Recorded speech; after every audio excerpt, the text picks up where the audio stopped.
मुझे लगता है कि 4 से 5 दिन में ये 1 लाख सब्सक्राइबर भी कंप्लीट हो जाएगा, है ना। तो उसके लिए सभी को धन्यवाद। अभी फिलहाल 50K के लिए। चलिए, तो मध्य प्रदेश जो है किसमें वर्णन है इसका, तो मनुस्मृति में एमपी को वर्णित किया गया है। राइट आंसर क्या हो जाएगा, राइट आंसर आपका सी हो जाएगा। सी ऑप्शन इसका करेक्ट आंसर हो जाएगा इसमें। चलिए नेक्स्ट पॉइंट पे आते हैं, अगले क्वेश्चन पे। मध्य प्रदेश का उल्लेख निम्न में से किस रूप में मिलता है? एक स्थलबद्ध राज्य के रूप में, देश का हृदय प्रदेश, दक्षिणापथ और रेवोत्तर, या उपरोक्त सभी। तो एमपी का उल्लेख किस रूप में मिलता है, ये फटाफट बताएं, राइट आंसर क्या हो जाएगा। थैंक्स निखिल। ठीक है, तो एमपी का जो उल्लेख किया गया है इन सभी के रूप में किया गया है। स्थलबद्ध भी है, हृदय प्रदेश भी है, दक्षिणापथ और रेवोत्तर भी कहा जाता है। यानी राइट आंसर क्या हो जाएगा, राइट आंसर डी हो जाएगा आपका। Good evening Sandeep. चलिए नेक्स्ट अगले क्वेश्चन पे आते हैं। एमपी का नामकरण किसने किया है बताएं? पट्टाभी सीतारमैया, पंडित जवाहरलाल नेहरू, पंडित रविशंकर शुक्ल, या कुंजीलाल दुबे। तो मध्य प्रदेश का नामकरण किसने किया है, ये फटाफट बताएं। राइट आंसर करेक्ट आंसर क्या हो जाएगा बताएं? मध्य प्रदेश का नामकरण किसने किया है बताएं जल्दी से। राइट आंसर क्या हो जाएगा आपका, करेक्ट आंसर क्या होगा बताएं? एमपी का जो नामकरण किया है किसने किया है, ये पंडित जवाहरलाल नेहरू जी ने ही एमपी का नामकरण किया है मध्य प्रदेश का। तो राइट आंसर क्या हो जाएगा, राइट आंसर बी हो जाएगा इसमें। चलिए नेक्स्ट क्वेश्चन पे आते हैं, अगले क्वेश्चन पे। मध्य प्रदेश भूवैज्ञानिक दृष्टि से किसका भाग है? गोंडवाना लैंड का, विंध्याचल सैल का, दक्कन ट्रैप का, या इनमें से कोई नहीं? तो मध्य प्रदेश भूवैज्ञानिक दृष्टि से किसका भाग है, फटाफट बताएं जल्दी से। राइट आंसर क्या हो जाएगा आपका? मध्य प्रदेश भूवैज्ञानिक दृष्टि से किसका भाग है? तो मध्य प्रदेश भूवैज्ञानिक दृष्टि से जो भाग है किसका भाग है, गोंडवाना लैंड का भाग है। तो राइट आंसर क्या हो जाएगा, राइट आंसर आपका ए हो जाएगा। ए ऑप्शन क्या हो जाएगा इसमें आपका, करेक्ट आंसर हो जाएगा आपका। ठीक है, चलिए नेक्स्ट क्वेश्चन पे आते हैं, अगले क्वेश्चन पे आते हैं। इस पे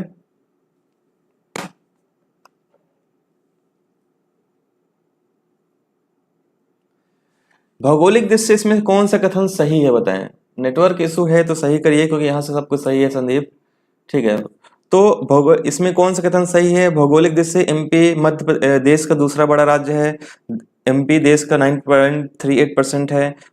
एमपी की दक्षिण सीमा चंबल नदी बनाती है। तो यहाँ पे आपको बताना है सही नहीं, यहाँ पे बताना है आपको कौन सा कथन सही नहीं है, ये बताना है आपको। ठीक है, या एमपी की सीमा 5 राज्यों को स्पर्श करती है, तो कौन सा कथन सही नहीं है बताएं? तो ध्यान रखिएगा, इसमें जो सही नहीं है केवल थर्ड वाला ऑप्शन सही नहीं है, क्योंकि इसमें चंबल नदी दक्षिण सीमा नहीं बनाती है, ताप्ती नदी सीमा बनाती है। ठीक है, तो राइट आंसर सी हो जाएगा। नेक्स्ट, मध्य प्रदेश के पूर्वी तथा पश्चिमी भाग में लगभग कितने मिनट का अंतर है बताइए? 24 मिनट, 28 मिनट, 32 मिनट, या 34 मिनट। तो पूर्वी तथा पश्चिमी भाग में कितने मिनट का अंतर है बताएं? राइट आंसर क्या हो जाएगा आपका? पूर्वी तथा पश्चिमी भाग में कितने मिनट का अंतर है बताएं? ठीक है, तो पूर्वी तथा पश्चिमी भाग में कितने मिनट का अंतर होता है? तो पूर्वी भाग और पश्चिमी भाग में 34 मिनट का अंतर होता है। पूर्वी भाग कौन सा है, सिंगरौली, और पश्चिमी भाग कौन सा है, हम सबको पता है अलीराजपुर। इन दोनों के बीच में जो समय का अंतर है कितना है, ये 34 मिनट का अंतर है ये।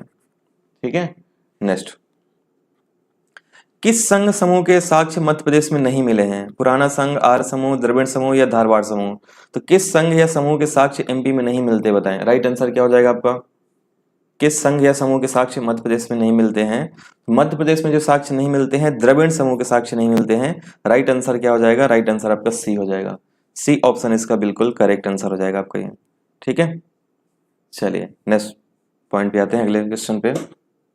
अरावली पर्वत श्रृंखला मध्य प्रदेश के किस क्षेत्र में फैली हुई है? बघेलखंड का पठार, नर्मदा सोन घाटी, मालवा का पठार, या बुंदेलखंड का पठार। तो अरावली पर्वत श्रेणी एमपी के किस क्षेत्र में फैली हुई है, ये फटाफट बताएं। राइट आंसर क्या हो जाएगा? देखिए अरावली जो आता है ना, तो ये मालवा क्षेत्र में आता है, और मालवा क्षेत्र में भी कहाँ पे ज्यादातर पाया जाता है, ये नीमच मंदसौर क्षेत्र में ज्यादा पाया जाता है। तो राइट आंसर क्या हो जाएगा? राइट आंसर आपका सी इसका सही आंसर हो जाएगा। ठीक है, अगला क्वेश्चन।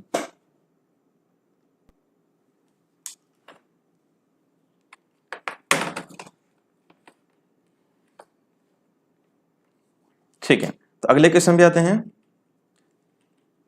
वर्तमान मध्य प्रदेश की भौगोलिक स्थिति क्या है? 21 डिग्री से 26 डिग्री, अक्षांश 74 डिग्री से 82 डिग्री पूर्वी देशांतर, उपरोक्त दोनों, या केवल असही है। तो भौगोलिक स्थिति कितनी है एमपी की बताएं? सही आंसर क्या हो जाएगा आपका? तो भौगोलिक स्थिति ये दोनों सही हैं, अक्षांशीय स्थिति भी सही है और देशांतर स्थिति भी सही है, यानी कि सी ऑप्शन क्या हो जाएगा, right answer, correct answer C हो जाएगा। अभी का गुड इवनिंग, लेट हो गई आज आप। इसका बताइए सही कथन क्या होगा। राज्य का पूरब से पश्चिम का विस्तार 870 किलोमीटर है। राज्य के उत्तर से दक्षिण की चौड़ाई जो है आपका ये लंबाई 580 किलोमीटर है। ये उपरोक्त दोनों कथन सही हैं या सभी कथन असत्य हैं। ये फटाफट बताएं सही आंसर क्या हो जाएगा इसमें, जल्दी से बताएं करेक्ट आंसर क्या हो जाएगा आपका। देखिए 3-4 दिन आप लोग मैनेज करिए, 3-4 दिन हम लोग ऑब्जेक्टिव करेंगे अभी, और फिर 3-4 दिन बाद मैं क्या करूंगा कि जो अनअकैडमी वाले में मैं क्लास लेता हूँ ना यूट्यूब चैनल पे, तो वहां पे मैं क्या करा दूंगा आपको, थ्योरी करा दूंगा, और यहाँ पे मैं क्या कराऊंगा आपको ऑब्जेक्टिव करा दूंगा। ठीक है, तो दोनों आपका कवर हो जाएगा एक साथ। तो इसका सही आंसर केवल ए होगा, क्योंकि यहाँ पे पूर्व से पश्चिम का विस्तार 870 किलोमीटर है, लेकिन ये गलत है क्योंकि यहाँ पे जो है पूर्व से पश्चिम का विस्तार 605 किलोमीटर है, यानी राइट आंसर केवल ए होगा आपका, सी नहीं होगा, ए होगा, इसलिए आपको ध्यान से करना चाहिए था। नेक्स्ट, मध्य प्रदेश राज्य ये हो चुका है। ये बताइए गलत कथन कौन सा है। महाकौशल की राजधानी जबलपुर थी। बुल्ढाना, कोला सहित 8 जिलों को तत्कालीन महाराष्ट्र राज्य में दे दिया गया था। तत्कालीन संपूर्ण विंध्य प्रदेश को एमपी मिला दिया गया था। यह मंदसौर जिले की भानपुरा तहसील को तत्कालीन राजस्थान को दे दिया गया था। तो गलत कथन बताइए सही आंसर क्या होगा, है ना, इसमें गलत कथन बताएं क्या होगा। तो अगर आप पढ़ रहे होंगे अच्छे से तो आपको पता होगा कि ये वाला कथन इसमें गलत है कि मंदसौर जिले के भानपुरा तहसील के तहसील को नहीं दिया गया था पूरा, सुनील टप्पा गांव को दिया गया था। तहसील को नहीं दिया गया था, किसको दिया गया था, सुनील टप्पा गांव को राजस्थान को दिया गया था। तो ये मैंने आपको कराया भी था आप लोग को। तो राइट आंसर क्या हो जाएगा, डी इसका बिल्कुल सही आंसर होगा। ठीक है, नेक्स्ट, भौतिक बनावट के दृष्टि से वर्तमान मध्य प्रदेश को कितने भागों में बांटा गया है, 5, 6, 7, 8।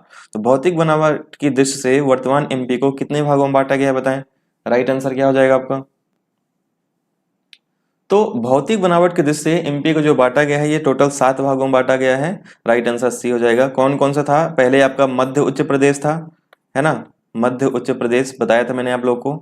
दूसरा कौन सा आपका सतपुड़ा, तीसरा जो है बघेलखंड, और फिर आपका मध्य उच्च प्रदेश के अंतर्गत ही कितने आते हैं, 5 आते हैं, और एक एक इनमें आते हैं, यानी टोटल कितने हो गए, 7। नेक्स्ट, किस पठार का निर्माण ज्वालामुखी उद्गार से निकले लावा से हुआ है बताएं। किस पठार का निर्माण ज्वालामुखी उद्गार से निकले लावा से हुआ है, कौन सा सही आंसर होगा बताएं। तो लावा से यहाँ पे एक ही निकला है, मालवा का पठार जो है लावा से निर्मित है, और महाराष्ट्र में दक्कन का पठार भी ध्यान रखिएगा, तो दक्कन का पठार भी किससे निकलता है, ये लावा से निकलता है। तो राइट आंसर ए हो जाएगा आपका। नेक्स्ट, 3 प्रमुख जिले कौन से हैं जो कर्क रेखा के सबसे नजदीक है बताइए। इंदौर, रायगढ़, उज्जैन, इसमें बताइए ऐसे कौन से 3 जिले हैं जो कर्क रेखा के सबसे समीप में स्थित हैं, फटाफट बताएं राइट आंसर क्या हो जाएगा आपका। तो 3 प्रमुख जिले जो कर्क रेखा के समीप स्थित हैं, ये स्थित है उज्जैन, रतलाम और राजगढ़ हो जाएगा। राइट आंसर क्या हो जाएगा, राइट आंसर आपका सी हो जाएगा। सी ऑप्शन इसका बिल्कुल सही आंसर होगा। ठीक है, अब धीरे धीरे करके संख्या बढ़ रही है ना, अब थोड़ा सा अच्छा लग रहा है मुझे क्लास में। तो एक बार सभी लोग कमेंट करें, आप लोग डेली क्लासेस चाह रहे हैं कि नहीं चाह रहे हैं। जितने लोग लाइव हैं डेली आप लोग इसमें क्लासेस चाह रहे हैं 9:30 बजे कि नहीं चाह रहे हैं। चाहने का मतलब है कि आना चाह रहे हैं क्लास में, लाइव ज्वाइन करना चाह रहे हैं कि नहीं ज्वाइन करना चाह रहे हैं। ठीक है, किस जिले में सतपुड़ा पर्वत श्रृंखला नहीं है, खंडवा, बैतूल, छिंदवाड़ा, बिलासपुर। तो कहाँ पे सतपुड़ा पर्वत श्रृंखला नहीं है बताएं, राइट आंसर क्या हो जाएगा आपका। कहाँ पे सतपुड़ा पर्वत श्रृंखला नहीं है। तो सतपुड़ा पर्वत श्रृंखला जो नहीं है ना, ये बिलासपुर में सतपुड़ा पर्वत श्रृंखला नहीं आती है ना। तो राइट आंसर क्या हो जाएगा, राइट आंसर आपका डी हो जाएगा। डी ऑप्शन करेक्ट आंसर हो जाएगा आपका। ठीक है, 1 2 3 4 लोग हैं इसमें अभी कमेंट किए हैं। ठीक है, सिगार चोटी, अच्छा सभी लोग कमेंट करते हैं जो लोग लाइव क्लास आ रहे हैं डेली। सिगार चोटी, जाना पाव और धजारी चोटियां किस पठार में स्थित हैं, रीवा पन्ना का पठार, बुंदेलखंड का पठार, बघेलखंड का पठार, या इनमें से कोई नहीं। तो ये सब जो पठार हैं ये कहाँ पे स्थित हैं, फटाफट बताइए राइट आंसर क्या हो जाएगा आपका। करेक्ट आंसर, राइट आंसर क्या हो जाएगा बताएं।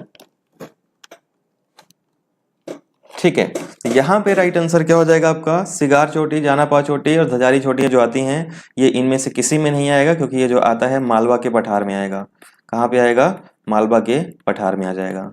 ठीक है, नेक्स्ट, आज एमपीपीएससी क्लियर करना है, वेरी गुड। मध्य प्रदेश का सर्वोच्च शिखर धूपगढ़ किस पठार में स्थित है बताइए? मालवा का पठार, सतपुड़ा का पठार, बुंदेलखंड का पठार या नर्मदा सोनघाटी? तो सर्वोच्च शिखर धूपगढ़ जो है किस पठार में स्थित है, ये फटाफट बताएं, राइट आंसर क्या हो जाएगा? जल्दी से बताएं करेक्ट आंसर क्या होगा। देखो अगर डेली क्लास लेते हो आप लोग तो ये तो मैं गारंटी लेता हूँ कि बहुत सारे क्वेश्चन, लगभग 90% से ऊपर क्वेश्चन एमपी जीके के जो आएंगे वो मेरी क्लास से आपको मिल जाएगा, क्योंकि 2 महीने का टाइम है, पर्याप्त टाइम हम लोग के पास है एमपी पुलिस के लिए, और 2 महीने में बहुत अच्छे से एमपी जीके तैयार हो जाएगा आपका, आप लोग चाहोगे तो। वर्ग 2 का मैं भी वेट कर रहा हूँ राघवेंद्र उसका आने का। तो सर्वोच्च शिखर कब तक में ये किस पठार में है, तो यह जाएगा आपका सतपुड़ा पठार में, राइट आंसर बी हो जाएगा। आने के चांसेस हैं 10-15 दिन के अंदर हो सकता है आ जाए। नेक्स्ट, कोई बात नहीं संदीप, एडजस्ट करिए कहीं से। अगला है आपका, धूपगढ़ किस पहाड़ी पे स्थित है? महादेव पर्वत, राजपीपला, मैकाल पर्वत या इनमें से कोई नहीं? तो सबको पता है धूपगढ़ जो पहाड़ी आती है महादेव पर्वत पे आती है। ठीक है, तो राइट आंसर क्या हो जाएगा? राइट आंसर आपका ए हो जाएगा इसमें। नेक्स्ट क्वेश्चन, मध्य प्रदेश के किस पठार में चौपायो, चौपायो का मतलब है चार पैर वाले जानवर, है ना, चार पैर वाले जानवर, तो चौपायो की संख्या कहाँ पे सबसे अधिक है बताएं? मालवा में, रीवा में, बुंदेलखंड में, बघेलखंड में? तो चार पैर वाले पशुओं की संख्या कहाँ पे सर्वाधिक है, फटाफट बताएं, राइट आंसर क्या हो जाएगा आपका? तो चार पैर वाले जो चौपायों की संख्या जो सर्वाधिक है कहाँ पे है? बघेलखंड में है। राइट आंसर क्या हो जाएगा? राइट आंसर आपका डी हो जाएगा, डी ऑप्शन इसका बिल्कुल सही आंसर होगा। नेक्स्ट, सिद्ध बाबा की पहाड़ी निम्न पठारों में से किस में स्थित है बताएं? बुंदेलखंड, बघेलखंड, सतपुड़ा या रीवा पन्ना? तो सिद्ध बाबा की पहाड़ी किस पठार में आता है बताएं, राइट आंसर क्या होगा? तो सिद्ध बाबा की पठार जो है बुंदेलखंड का सबसे ऊंचा पठार है, तो किसके अंतर्गत आएगा? बुंदेलखंड का। ठीक है, तो ये बुंदेलखंड के सबसे ऊंचा पठार, ये चोटी भी है कह सकते हैं सिद्ध बाबा, है ना, पहाड़ी भी है और ये चोटी भी है इस नाम से। नेक्स्ट, मध्य प्रदेश की उत्तरी सीमा का निर्धारण किस नदी के द्वारा किया जाता है बताएं? काली सिंध नदी, पार्वती नदी, चंबल या सिंध नदी? तो उत्तरी सीमा का निर्धारण किस नदी के द्वारा किया जाता है बताएं, राइट आंसर क्या होगा आपका? मध्य प्रदेश की उत्तरी सीमा का निर्धारण किस नदी के द्वारा किया जाता है? तो यहाँ पे आपको ध्यान रखना है, उत्तरी सीमा का जो निर्धारण करती है कौन सी नदी करती है? चंबल नदी। ठीक है, और फिर आपका पूर्वी सीमा का जो निर्धारण करती है ये बेतवा नदी कह सकते हैं, बेतवा नहीं होगा तो क्या कह सकते हैं इसको? जामनी नदी। ठीक है, दक्षिणी सीमा का निर्धारण सबको पता है हम लोग को, ये आती है ताप्ती नदी। उत्तरी सीमा जो हो गई चंबल नदी दक्षिण। ठीक है, चलिए नेक्स्ट क्वेश्चन पे आते हैं। चट्टान वाले ज्यादा नहीं आते हैं तो इसको नहीं करा रहे हैं अपन इसमें। ये बताइए किस स्थान को पूर्ण पाषाण युगीन नहीं माना जाता है बताइए? किसको पूर्ण पाषाण युगीन नहीं माना जाता है? ग्वालियर, सीधी, मंदसौर या खंडवा? तो किसको पूर्ण पाषाण युगीन नहीं माना जाता है बताएं जल्दी से। और निश्चिंत रहें, मैं केवल एक बुक से नहीं करा रहा हूं, मेरे पास बहुत सारी किताबों के क्वेश्चन यहाँ पे हैं और टेस्ट सीरीज के भी क्वेश्चन इन सब पीपीटी में रखे हुए हैं, तो आराम से क्लास लीजिए और डेली क्लास लीजिए, पर्याप्त कंटेंट आपको मिल जाएगा यहाँ पे। ठीक है, तो पूर्ण पाषाण युगीन जो नहीं माना जाता है, किसको नहीं माना जाता है? ग्वालियर को पूर्ण पाषाण युगीन नहीं माना जाता है। तो राइट आंसर क्या हो जाएगा? राइट आंसर ए हो जाएगा आपका। ठीक है, नेक्स्ट, और जो मुझसे पहले क्लास ले चुके हैं उन सबको पता है कि क्लास का लेवल क्या रहता है। अविभाजित मध्य प्रदेश की पूरब से पश्चिम की चौड़ाई कितनी थी? पूरब से पश्चिम पूछ रहा है, 870, और वो भी अविभाजित, है ना, 870, 1127, 996, 605। तो पूरब से पश्चिम की चौड़ाई कितनी थी बताएं, राइट आंसर क्या हो जाएगा आपका? पूरब से पश्चिम की जो चौड़ाई थी कितनी थी? 1127 किलोमीटर थी। तो राइट आंसर क्या हो जाएगा? राइट आंसर आपका बी हो जाएगा, कितना था? 1127। नेक्स्ट, अविभाजित मध्य प्रदेश की उत्तर से दक्षिण की लंबाई कितनी थी? 996, 992, 870 या 605? तो बताएं उत्तर से दक्षिण की लंबाई कितनी थी अविभाजित मध्य प्रदेश की? बिल्कुल सही है, तो राइट आंसर, करेक्ट आंसर क्या हो जाएगा? अविभाजित एमपी की उत्तर से दक्षिण की लंबाई जो है ये हो जाएगा 996 किलोमीटर होगा, राइट आंसर ए हो जाएगा आपका। ठीक है, नेक्स्ट, ये हो गया है। अविभाजित मध्य प्रदेश की सीमा कितने राज्यों को स्पर्श करती थी बताएं? 5, 6, 7, 8? तो अविभाजित मध्य प्रदेश की सीमा कितने राज्यों को स्पर्श करती थी, ये फटाफट बताएं, राइट आंसर क्या हो जाएगा? सभी लोग बताएं, अविभाजित एमपी की सीमा कितने राज्यों को स्पर्श करती थी?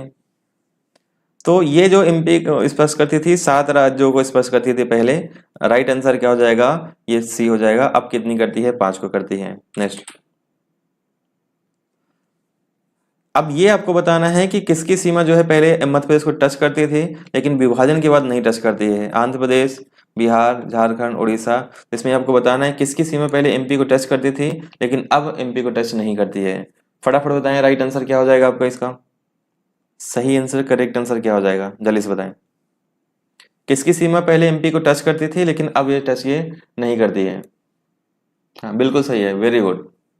32 नंबर का फटाफट बताएं जल्दी से, करेक्ट आंसर क्या हो जाएगा आपका इसमें 32 नंबर का।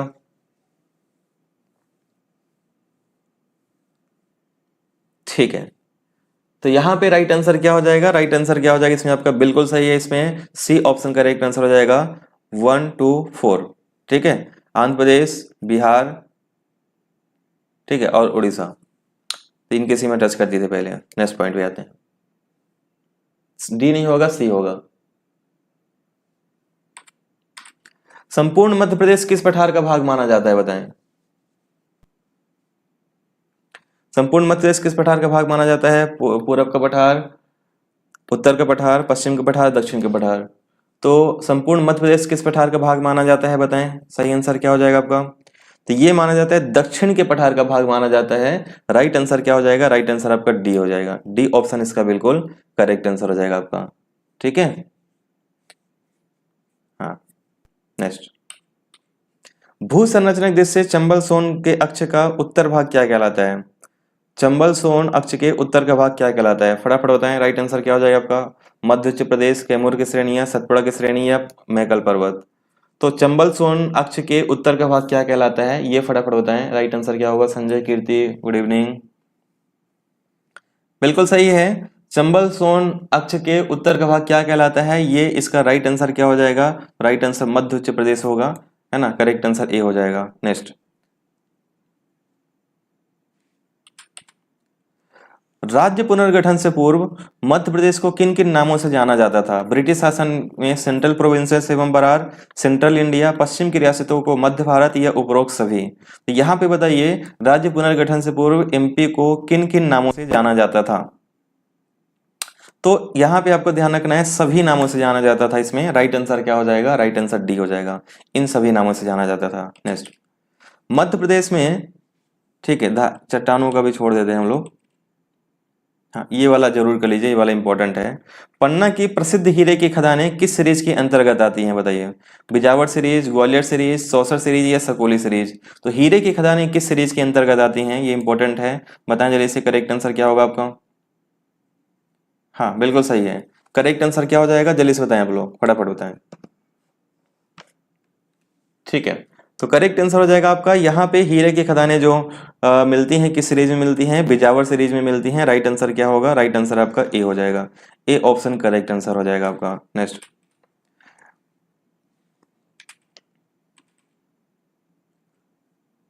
जवेरा का गुम्बद कहाँ स्थित है बताएं। कगार भूमि में, बुंदेलखंड के पठार में, मालवा के पठार में, मध्य भारत के पठार में। तो जवेरा का गुम्बद कहाँ पे आता है बताएं, सही आंसर क्या हो जाएगा आपका। जवेरा का गुम्बद कहाँ पे आता है, फटाफट बताएं करेक्ट आंसर क्या हो जाएगा आपका। ठीक है, तो जवेरा का गुम्बद कहाँ पे आता है, जवेरा का गुम्बद जो आता है ये बुंदेलखंड के पठार में आएगा। राइट आंसर क्या हो जाएगा, राइट आंसर आपका बी हो जाएगा, बी ऑप्शन इसका बिल्कुल सही आंसर होगा। नेक्स्ट।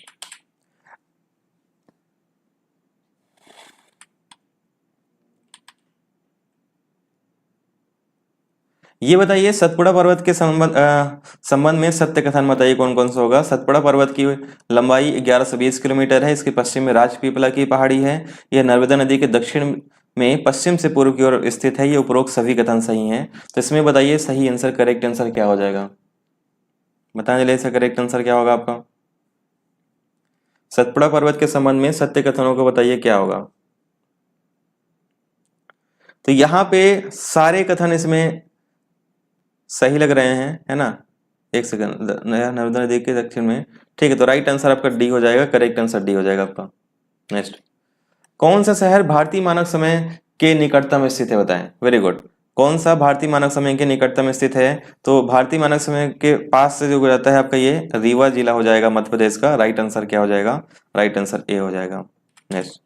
कौन सा जोड़ा सुमेलित नहीं है, बालाघाट महाराष्ट्र, छिंदवाड़ा छत्तीसगढ़, मुरैना राजस्थान, झाबुआ गुजरात। तो कौन सा जोड़ा सुमेलित नहीं है बताएं, सही आंसर क्या होगा आपका। कौन सा जोड़ा सही नहीं है ये बताएं जल्दी से, करेक्ट आंसर क्या हो जाएगा आपका। तो जोड़ा जो सही नहीं है ये कौन सा सही नहीं है? छिंदवाड़ा छत्तीसगढ़ से नहीं लगता है, बालाघाट जो है महाराष्ट्र छत्तीसगढ़ दोनों से लगता है, छिंदवाड़ा नहीं लगता। तो राइट आंसर क्या हो जाएगा? बी होना चाहिए। हाँ। मध्य प्रदेश का क्षेत्रफल कितना है? 2,08,282, 3,08,252। तो एमपी का क्षेत्रफल कितना है? एमपी का क्षेत्रफल जो होगा 3,08,252 वर्ग किलोमीटर है। राइट आंसर क्या हो जाएगा? बी। और कहीं कहीं पे 3,08,245 भी लिखा रहता है, लेकिन अब नॉर्मली यही आता है ना। नेक्स्ट, मध्य भारत का पठार प्रदेश के कितने प्रतिशत भाग में विस्तृत है? 7.5, 8.5, 9.5 या 10.6? तो मध्य भारत का पठार प्रदेश के कितने प्रतिशत भाग में पाया जाता है ये फटाफट बताएं, राइट आंसर क्या हो जाएगा इसमें आपका। मध्य भारत का पठार प्रदेश के कितने भाग में पाया जाता है बताइए, करेक्ट आंसर क्या हो जाएगा आपका। तो मध्य भारत के पठार जो पाया जाता है लगभग लगभग ये, आप लोग कितना कर रहे हो, बी कर रहे हो, मुझे तो नहीं लग रहा है, ये डी होना चाहिए वैसे। हाँ डी है। चलिए, मध्य भारत के पठार में कौन सा जिला शामिल नहीं है? भिंड, इंदौर, ग्वालियर, शिवपुरी। तो मध्य भारत के पठार के अंतर्गत कौन सा जिला शामिल नहीं है ये बताएं, राइट आंसर क्या हो जाएगा आपका। कौन सा जिला शामिल नहीं है जल्दी से बताएं। तो यहाँ पे जो जिला शामिल नहीं है ये मध्य भारत में इंदौर नहीं आएगा, है ना, क्योंकि इंदौर किस में आता है? मालवा में आता है। किस में आएगा? मालवा में आएगा। ठीक है। चलिए अगला क्वेश्चन है आपका, कौन सा भाग दक्कन ट्रैप का भाग है बताएं। कौन सा भाग है जो दक्कन ट्रैप का भाग है? बुंदेलखंड का पठार, पूर्वी पठार, विंध्याचल श्रेणी, मालवा का पठार। तो कौन सा भाग है जो दक्कन ट्रैप का भाग है? तो राइट आंसर हो जाएगा आपका मालवा। मालवा जो है दक्कन ट्रैप के ही अंतर्गत आता है। तो राइट आंसर डी हो जाएगा। एक और अंतिम क्वेश्चन है, सतपुड़ा पर्वत की सबसे ऊंची चोटी कौन सी है? धूपगढ़, सिद्ध बाबा, गुरु शिखर या डोडा बेटा। तो सतपुड़ा पर्वत श्रेणी की सबसे ऊंची श्रेणी चोटी कौन सी है ये फटाफट बताएं, राइट आंसर क्या हो जाएगा आपका। तो सतपुड़ा पर्वत श्रेणी की सबसे ऊंची चोटी जो आती है धूपगढ़ आती है, 1350 मीटर इसकी ऊंचाई है, हाइट है, ये सबको पता है ना। महादेव पर्वत के पहाड़ी में आती है ये। तो आज के लिए इतने ही रखेंगे हम लोग, कल फिर से मिलेंगे 9:30 बजे। अभी एक टॉपिक कल और चलेगा, कल इसको हम लोग कंप्लीट कर लेंगे। 9:30 बजे टाइम आप लोग अब नोट कर लीजिए। अगर आप लोग डेली क्लासेस ले रहे हैं तो 2-3 दिन अभी आधे घंटे क्लास लूंगा और फिर रिस्पॉन्स जैसे जैसे बढ़ता चलेगा, है ना, तो फिर 1 घंटे क्लास इसको बढ़ाएंगे और 1 घंटे से फिर मैराथन क्लास भी रखेंगे 2 से 3 घंटे का भी। तो अभी फिलहाल 9:30 बजे टाइम फिक्स सभी का है, तो 9:30 बजे ही आप लोग को डेली आना है। जो लोग अभी हमसे व्हाट्सएप ग्रुप में ज्वाइन नहीं कर पाए हैं तो ये मेरा नंबर है, पीडीएफ आपको व्हाट्सएप ग्रुप में मिलेगा, लेकिन टॉपिक कंप्लीट होने के बाद, है ना। अभी आज मत मांगना, कल मैं दूंगा पीडीएफ इसका, टॉपिक कंप्लीट हो जाएगा तो जो लोग अभी व्हाट्सएप ग्रुप में ऐड नहीं है तो ये आप लोग इससे ऐड हो सकते हैं। अभी के लिए बस इतना ही। थैंक यू एवरीवन, धन्यवाद सभी को। हो सके तो इसको प्लीज शेयर जरूर करिएगा और तब तक के लिए सभी को गुड नाइट, जय हिंद, शुभ रात्रि।